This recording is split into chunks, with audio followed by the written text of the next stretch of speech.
today I'll be answering the question, what is keyword research? Now here is my long definition of keyword research. It's a marketing strategy to identify the top search terms for a business.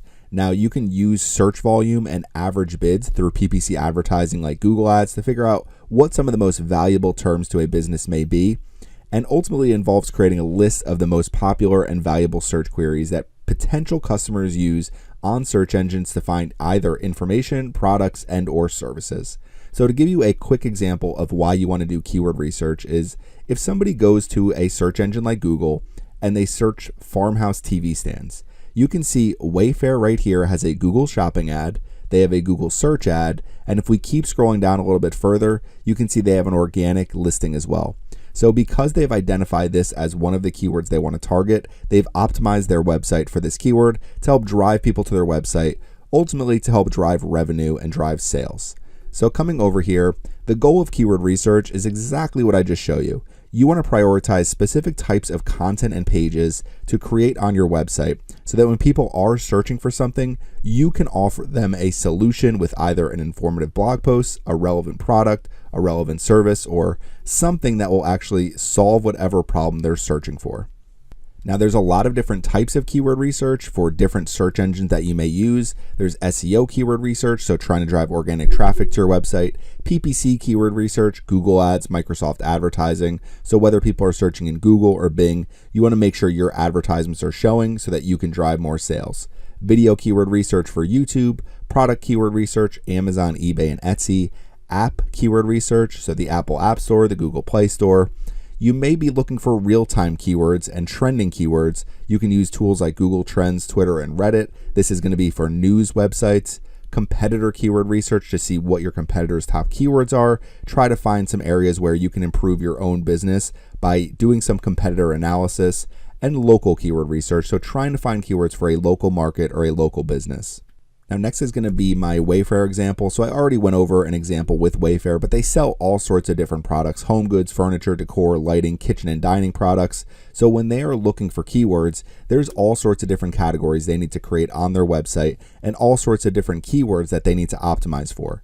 And what they can do is use a tool coming over here like the Google Keyword Planner. This is available through Google Ads. And if they say, okay, we're selling TV stands, we're selling furniture on our website, one of the things we have is TV stands. We click on Get Results. What they can do is they can find all of the different types of TV stands that people are searching for, all of the different potential search terms that people use, how often they're searched, and then they can optimize their website to make sure that they can actually provide people with the products they're looking for on a specific page. Now, other websites like Etsy do this very well. Amazon obviously does this very well. All of these different websites are all geared towards these different keywords because if people are searching something 50,000 times a month, over 100,000 times a month, it makes sense to optimize your website for these keywords to drive more revenue for your business. So coming back over here, and we just went over our Wayfair example. These are 20 different free keyword research tools I recently went over in a video that I created. Now, you don't need to use every single keyword research tool possible, but as you start to create a website and you're creating content on your website, the best way to continuously create content is to figure out things that people are asking, figure out trending keywords, figure out potential keywords that people may be using on Reddit. So you can use all of these different tools to find topics where you can create content for those topics and drive more traffic to your website. Now, two different main types of keywords. Short tail keywords are going to be much more popular.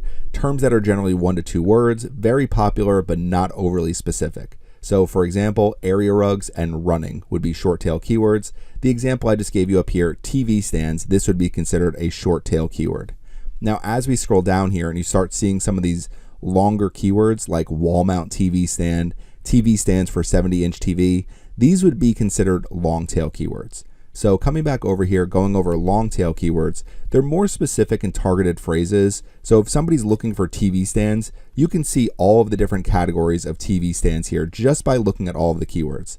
If somebody's looking for a TV stand for a 70-inch TV, there's only going to be so many different products that you can present to them.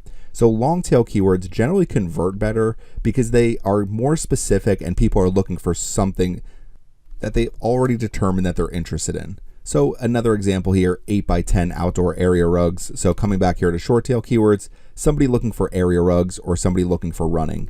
Long tail keywords would be 8x10 outdoor area rugs. So basically, long tail keywords are subcategories of short tail keywords. Running program for beginners. These are long tail keywords, and it's not necessarily all how much search volume they have or how many specific words are in them, but as you have some of these longer search phrases like TV console with fireplace, like the example we just showed earlier with TV stands for a 70-inch TV, for an 85-inch TV, these are going to be subcategories, and they're going to be long tail keywords that stem from this short tail keyword of farmhouse TV stands. So the reason why you want to do keyword research is because you want to make sure you are targeting all of the different things that people are actively searching, and you can present them with solutions on your website. So if you have any questions about keyword research, we're going to go through this goal one more time. You need to find the top keywords for your business, and you can use different tools. There's completely free tools out there to find the top keywords that people are using to find either the products you sell, the services you provide, or some type of information that you may provide as well. You need to offer them solutions by targeting all of those specific keywords, regardless of whatever industry or niche that you are targeting. So if you have any questions about this, please leave them in the comments section. Thanks for watching my video today, and make sure you subscribe to the Surfside PPC YouTube channel.